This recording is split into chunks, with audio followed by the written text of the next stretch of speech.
back to Conversations.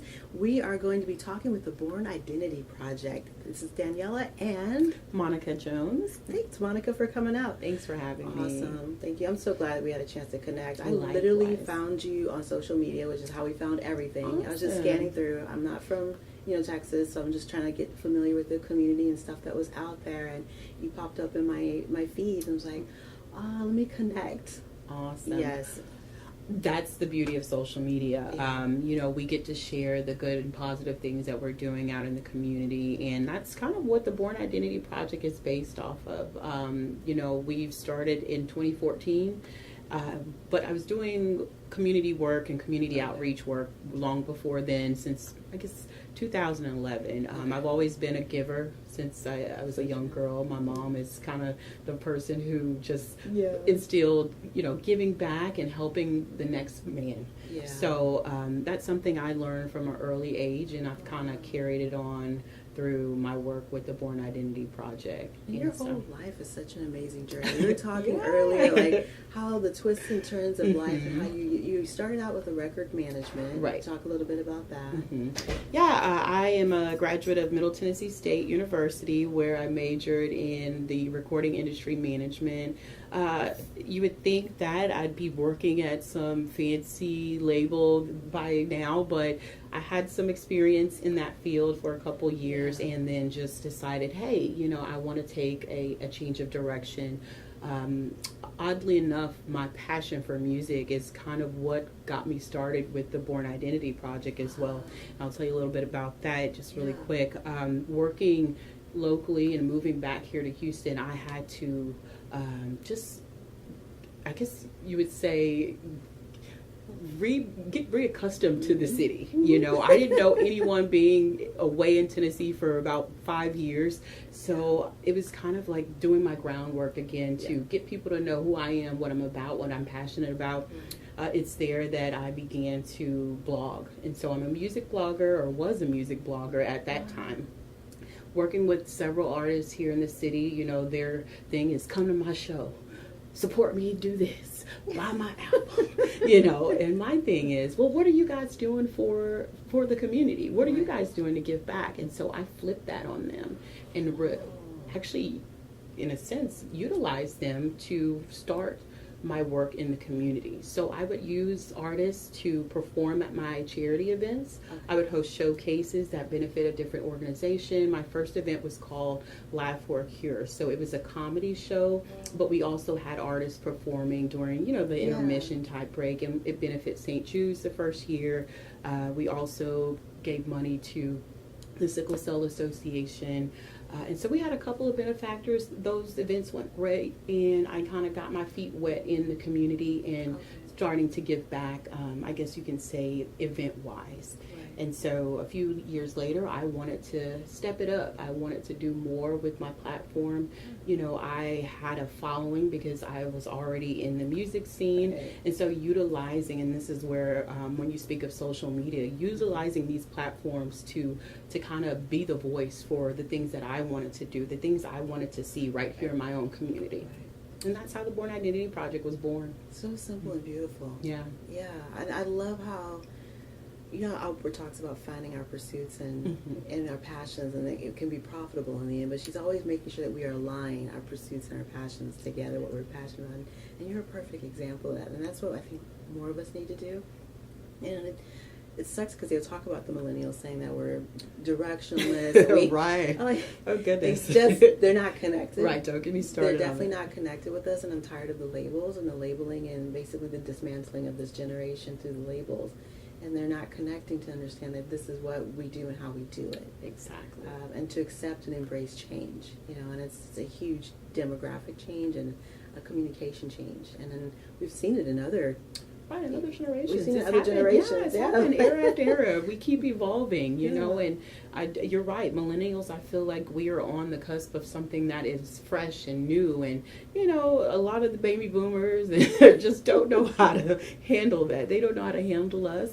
we're flexible. We don't stay at one job for long. We do multiple things. We have multiple passions and skills. And so I utilize that to my advantage, and it's been working so far. Yeah, I mean, you're a classic example. We were talking about your record management, now the social media and corporate responsibility. On top of that, your day job is in a completely different field. Completely different field. A lot of people don't know. They think that Born Identity Project, I do that full time, which I do. But it, to me, is also like my side business. My livelihood day to day is as a chemical researcher. And so my title is Senior Market Analyst. And from day to day, I'm sitting at my desk kind of following and tracking different major projects that are happening throughout the U.S. and Canada. All related to chemicals. Right, all related to chemicals. And some of the biggest commodities that we cover are like ethylene, these things that are $1 billion. $1 billion when you think about kind of the, especially for trading and energy trading. That was funny when you're just like, some of them I can't even pronounce. I'm like, oh my goodness. So that's how I feel when I look at some of my food labels. I'm like, should I really eat this? I can't pronounce the... if you can't pronounce it, that is my thing. If you can't pronounce it, don't eat it. One day I was in Ross or something like that, and I was looking at the products, and like they were all saying they were organic. So I just kind of flipped the label over and I looked. I was like, well, what is this one? I couldn't even pronounce it, like you said. So I Googled it right then and there. I was like, you know how you weigh out the pros and you're like, can I die? If I rub this on my skin repeatedly for the next year, what's going to happen? Right. What would actually happen? So I put it back on the shelf. I'm like, I don't really want to risk it. Yeah, good choice. It's like, I'll just drive over to Trader Joe's. Yeah, good choice. Everything that they say is organic these days contain pesticides, which are chemicals. So we even track pesticide plants, Wow. Yeah, Monsanto's a big one, which has been getting real flack for the things that they do in their products and the foods and the foods that they use them on. I think the saddest one was that case with the gentleman that won the $289 million after he'd been spraying that chemical. I just watching him in the courtroom and the lesions and all that, it just broke my heart. Right. And then it kind of drew me back to the Arvada, I think it was Arcata Arvada plant that was here in Texas right after we had Hurricane Harvey, and it's like, whoa, like it's right in our circle. Right. It's a bittersweet, and being here in Houston, we are the core for oil and gas in the chemical industry. We are the Gulf Coast. This is where majority, I'd say maybe about 65 to 75% of business is done throughout Texas, Louisiana for that market. It kind of makes sense. It's kind of like the ARC. Yeah. ARC Chem just states. That's it. Those three states. I mean, you mentioned too that you were headed back and you may have gotten a certificate and something special. Yeah. I'm excited about that. I finished in January. I did an online certificate, which was great for me, my schedule. Through Penn State University, and it's for corporate social responsibility. It allows me to just see the giving side from the corporate standpoint, focusing on their foundations and guiding their giving interest, and connecting them through nonprofits and those type of collaborations. So I'm excited about using that knowledge that I've gained thus far and putting it out in the field here and doing some real work for the community. And you see it tying back obviously into the Born Identity Project as well, because that's a huge, you're really doing a lot of social responsibility at a great level, and it's a one-woman show. Right, it's a one-woman show. I don't want to take all the credit because my supporters and volunteers, just the companies that I work with, also small businesses. These are the individuals that I reach out to when I have an idea or, I need support for a different organization. I know I can call them and they can help me get it done. So, I don't never want to take all the credit, but, day to day, it is normally just me. Just you. Yeah. There's no way no one could say no to you. Like you're just so heartwarming and genuine and authentic. Like you called, I was like, girl, yes, I'll do that for you. Yes, and that's typically my thing is I don't take no for an answer. So people always continue to push, and I think the one thing that sets me apart, why I work so well for organizations and with them here, is because they know that I'm genuine in their mission, in their cause. We share some of the same passions for giving back and helping our community right here in Houston. So I want to focus, like I was saying, I worked with St. Jude's and all these other larger NPOs But my focus with the Born Identity Project was really trying to hone in on some of these local, smaller, worthy organizations that people may not be aware of, Right. but still need the support to continue the Those mission. organizations that do want to find a Born Identity Project and connect with you, how do they go about doing that? Well, I have a contact sheet on my website, so people come to my website all the time and send me different contact, and saying, hey, I want to consult about this, or we have a campaign coming up. Otherwise, it's just word of mouth, honestly. I've worked with over maybe about 30, 35 different local organizations here over the last 4 years, so people know that they can call me for volunteers or donations, or for an event. Say if they're hosting a fundraiser coming up or a gala, they know that they can call me for extra support, for resources, or to find donors. So these are the things that I do behind the scenes for different organizations. And then how do people find you? How does an organization find you? What's your website, social media tags? Okay. My website is bornidentityproject.com, and it's without the E because people always ask. So not Jason Bourne, but just BORN Identity Project. And same for social. On Twitter, we're Born Identity P, and then on Instagram, it's Born Identity Project as well. Perfect. And how did you come up with the name? Well, again, I would say just relying on my personal platform, which is how I got started with giving. My personality or Instagram name on Twitter and Instagram is Born CEO. And that represents my personal brand, which is any visionary, any creative, any boss who's just known they're born to be something. They're born to be a leader. They're born to be a change maker. And so playing off Born CEO is where I got the Born Identity Project. And that basically means where people's needs and we meet. We meet people's needs at that intersection. Incredible. And do you have any events coming up? Yeah, we have an event November 14th. It's called Fashion Forward. It's in partnership with House of Bobby, which is an accessory store and boutique in the River Oaks area. We're hosting it in conjunction with Houston Fashion Week, and it'll be benefiting 2 local organizations. So I'm super excited about that.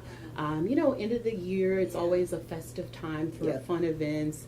I'm a girly girl in some ways, so I love to shop. And so this event kind of just combines everything I love. Giving, community, fashion, and then hopefully we'll have some cocktails. Yes, and corporate responsibility. Right, yes, exactly. yes. Yeah, we're going to invite tons of companies out to come and support. We are also seeking donations and sponsorships from some corporations and also some of the businesses in the River Oaks district, because that's where it's located. Can they buy tickets? And can they go to Eventbrite, or should they go to your website? Right now they can go to the website because it'll be some initial information on there, so just bornidentityproject.org. But we will have an Eventbrite link. So. Okay, fantastic. Anything else you want to share with us today on Conversations? This has been an amazing conversation. I love it, and it's so good because it's like I love talking to like a girlfriend about the things that are happening. I just want to encourage people to honestly find their passion, and include giving back. It's simple as that. I feel like we've all been put here for a reason. What skills you have, what gifts you have, give those to the world. And in turn, if you can give those something back to the world, I feel like you're really serving your purpose. That's big, because we all do. I love how you said that. Thank you for saying it the way that you did, because we all have time, talent, and treasure to offer.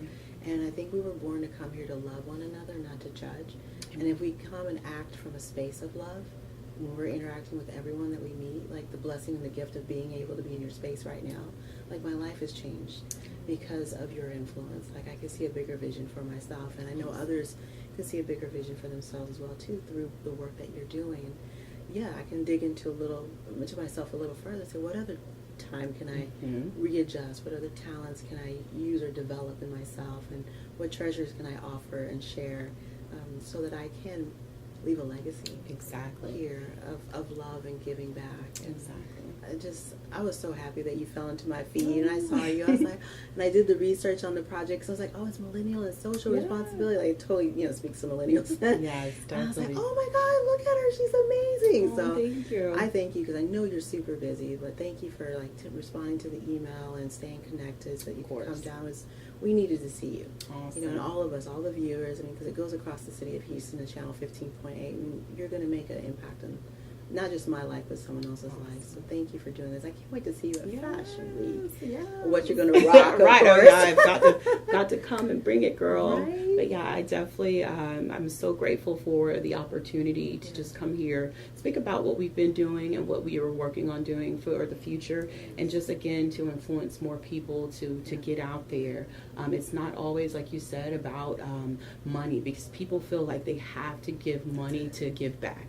That is literally not the main way people need you right now. Using, again, your gifts, your resources, your connections, any kind of way that you can help. Your time is honestly the most valuable for a lot of my clients. They need people there during the week, Monday through Friday, because again, nonprofits, they don't have money to really pay a full staff. So any volunteer help that they can get throughout the week just to do small things like filing, picking up the phone and calling someone for donations, or going out to possibly recruit volunteers for an upcoming event. These are the things that they need day to day. So I'm glad you mentioned that, because it just reinforces that fact that we have time, talent, and treasure, and most of it is releasing time. And in the end, it's we always wish we had more time, don't we? And so that is our most precious commodity. That is it.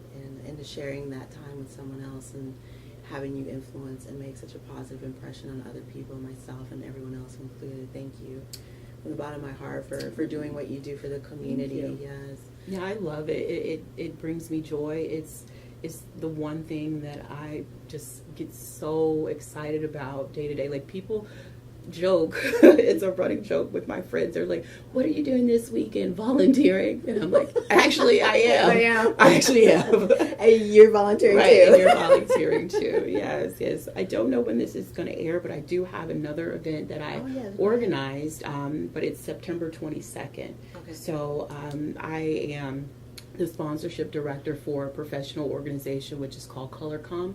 It's for women of color in communications. So I'm going to teach you. There's a ColorCom Dallas. Of course. You're doing ColorCom I'm Houston? ColorCom Houston. Oh my God. Yes, I'm ColorCom Houston. I've been trying to find you. Well, now we're connected. I connected with ColorCom Dallas, Oh, and I was okay. like, "Where's ColorCom Houston?" Like, we don't know what to tell you. Right. Okay. You so just we're dropped here. into my lab. Well, oh my goodness. So I'm the sponsor director for our leadership team.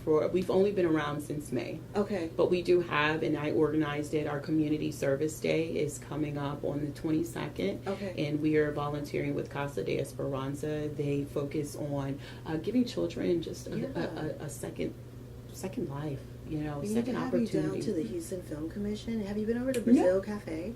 I've heard of it, but I've not been down. So I think first Thursday. So I'll connect with you because we're obviously connected on social media right now and email. I'll send you the invite to go down to Houston Film Commission, and I'll also get you Alfred Cervantes' contact information. He's the guru of film in Houston. He's amazing. I just love Alfred. Like, I'm totally fangirl every time I see him. He probably thinks I'm weird. Oh, no. But LA is just all film and TV, so everyone's in that space. Of But to course. have someone so genuine and authentic like yourself and like Alfred in the space in Houston makes it easier for other people outside that space to come in and be a part of it. Yes. Because you guys open the door and you make things understandable so that we can understand social responsibility and how to connect. We can understand how film and TV works in Houston. So I definitely want to invite you to come down to that. I'm speaking on behalf of Alfred. Yeah, most definitely. Because I think everyone in that space needs to hear more about ColorCom as well, too. Okay. And it's a good place to go. And Awesome. then Women in Film Houston, they have an event coming up. It's a huge networking event, and I'll Okay. send you that info, Definitely, too. please, because Yeah. we've been wanting to partner with different organizations, professional, whatever, honestly, Yes, nonprofits. Yeah. So we can just, again, we've only been around since May, so we are trying to, just develop here. We just got a couple of additional members on our leadership team as well, just like 2 weeks ago. Oh, So, fantastic. yeah, we're I'm still so growing. happy. Yeah, Oh, my gosh.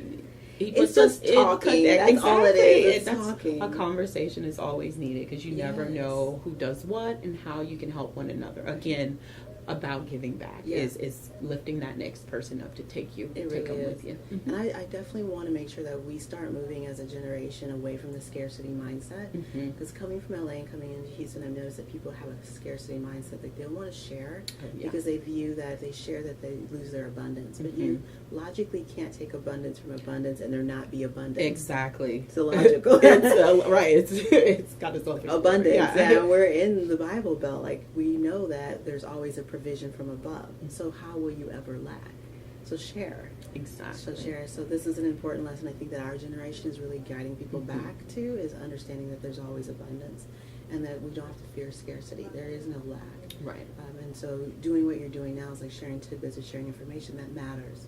Because we weren't the same 30 seconds ago. Right. Exactly. Now we're more evolved and more developed as as the viewers, watching you and watching you develop. So I know you've got a lot of stuff to do tonight. I don't want to keep you too long because we could conversate forever. So, we can talk all day. Yeah, because our parents are veterans. Right. Yeah, there's so many similarities. Yeah, so many. And so again, I'm so thankful for you guys to invite me here and just allow me to speak about, again, what we're doing and the change that we're making here in the community. And I commend you in it's 15.8. Yes. For all of the work that you guys are doing here to showcase Thank positive you. individuals here in our community. Thank you so much. We need more of that. Awesome. Thank you. This has been Conversations with Born Identity and with Miss Monica. Thank you.